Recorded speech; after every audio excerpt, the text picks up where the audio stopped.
saying that some of the requests are difficult to do in the course of their jobs, and their jobs are hard enough, you know, to be demanded to produce things, or, you know, to show up and say, I need this right now, kind of thing. And so, and I did reach out to the mayor about this once, I think, my concern about that. But I suggest that if it's not anything that it can easily be produced, then, you know, we should maybe put a time on it, or it maybe should be voted on by council, because I don't think it's our job to make it harder for the employees, or the employees not be able to do their job.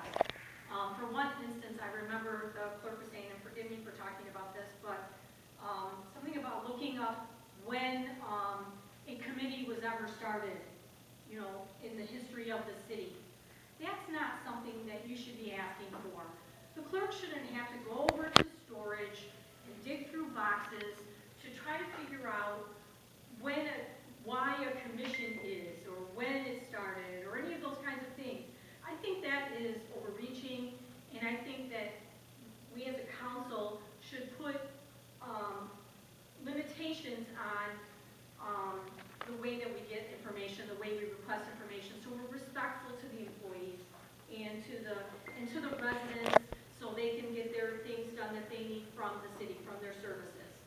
So I would suggest that, you know, we think about it and maybe put something together as a council, that if it's not easily, you know, just print or come and review it, if there's any kind of investigation involved, then maybe it should have a council majority vote as to whether, like, a time limit, and whether, you know, it should be, the investigation should happen. When, again? I talked to Mr. Greitz about it as well. Yes.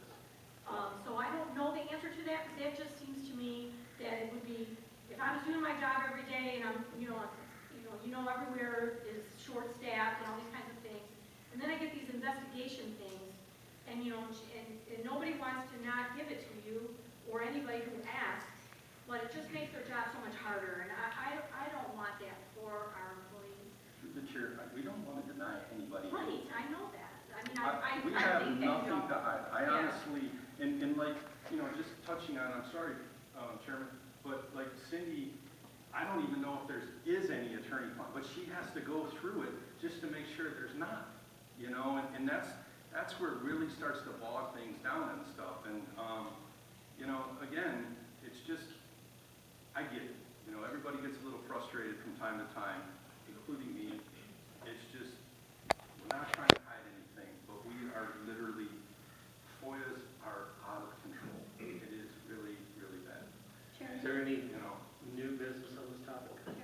I would just like to say that I've never demanded any information. I did ask for information, and I was very patient. I talked to Ms. Bauer several times. We emailed back and forth. I spoke to her in person. At no point in time was I ever demanding or rude or out of line to her, and I would hope that she would say the same. I was very patient. I said, let me know when you get it. There was no time frame that was put on her or her department. So, Could I, to the gentleman that is resting on the count, could you please move back towards the wall? Is there a line? There is a line over here, and normally when we have people that are waiting, we ask them to wait along the wall. How far should I get back? That is fine right there. I'm certainly dangling on the council roster. You're not the first person that's done it, and certainly that starts to be an aggressive behavior before you've been. I did the same thing to the last city council. Councilman Johnson. To the administration, did we ever find out what's going on with the park at the corner of Hardy Goddard that's attached to the brownstones? Because I went through there, and, you know, we do have some issues there. We got that sidewalks lifted up the full slab. So through the chair, yes, we did. I guess there was an agreement, so we did go through there and clean it all up. We got the water going and stuff like that. So I'm not sure if Mr. Newman's here, but I guess it does fall under our parks and stuff like that. So it does look much better and stuff like that. So it was kind of I guess the guy that used to run it over there, you know, but I guess it falls under our third jurisdiction.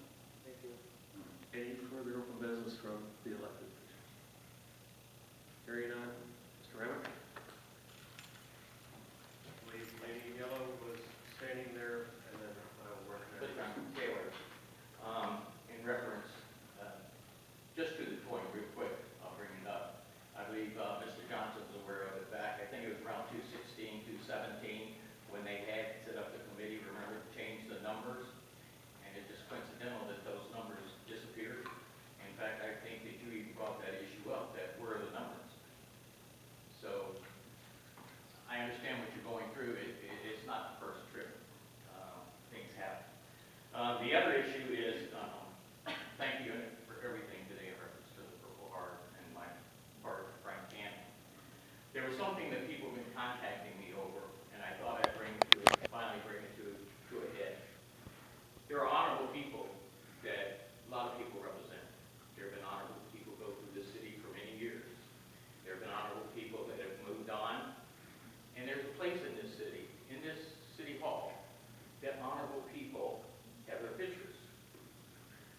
I've had people ask me, how is it that a convicted felon picture can still hang on a wall when those honorable people that they're surrounded by in that hallway, I believe yours is up there now, Mr. Mayor. Is your picture up? That's right. And you're an honorable person, but there should not be a person who had the opportunity to do so much in a town, but take it upon himself to benefit himself. And it's just my opinion that that person should not be up with other honorable people that for many years have served this city. That's all I have to say. And it's in your hands, and it's also in the mayor's hands, because the mayor has the responsibility of the building. But I just thought I'd bring that to your attention, because people are asking. Thank you. Thank you.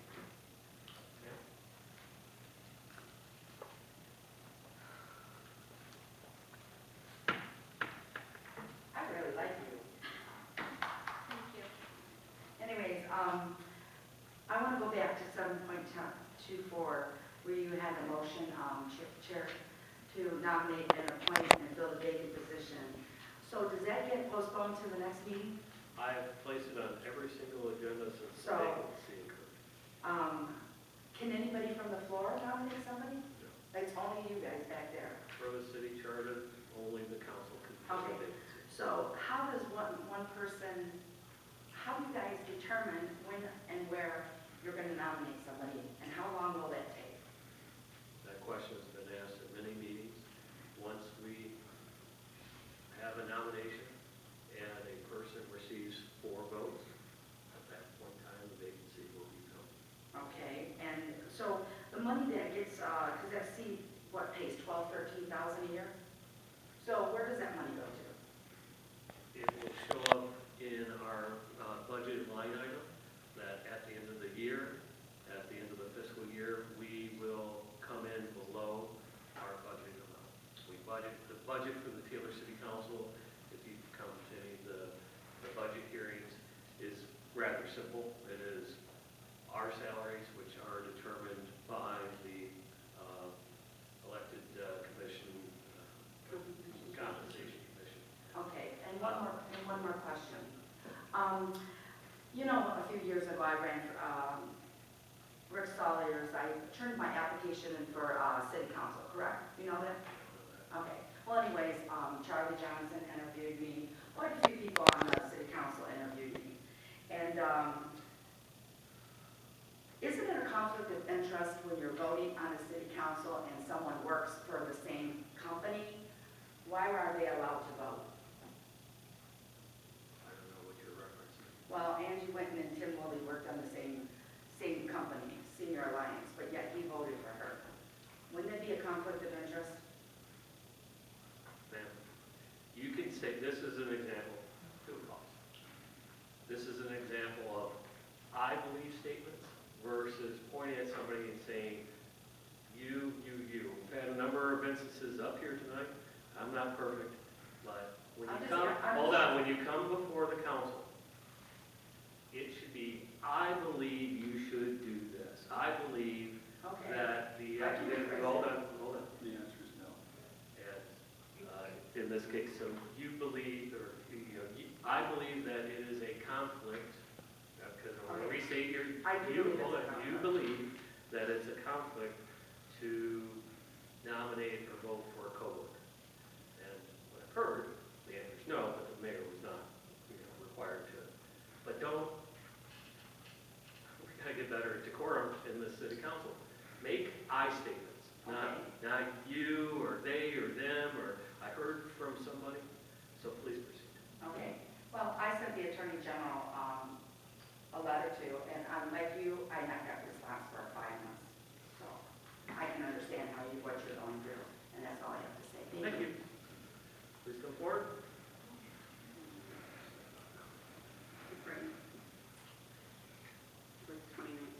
Martin Juilliard, 6708 Beach Daisy Road. Through the chair to the council and to the mayor. I know you said something about another company that might have done better, but does that, both people in that company are being indicted now for something? So is that what we're going to continue doing in this city, using criminals? Is that what we're going to do? I don't know. Please, I'm It's a gonna take up, question. I'm gonna take That up. is a question that I would like to get answered. Oh, there's a lot of people that want to ask that same question. You can ask a question, but what, again, you're going on, instead of saying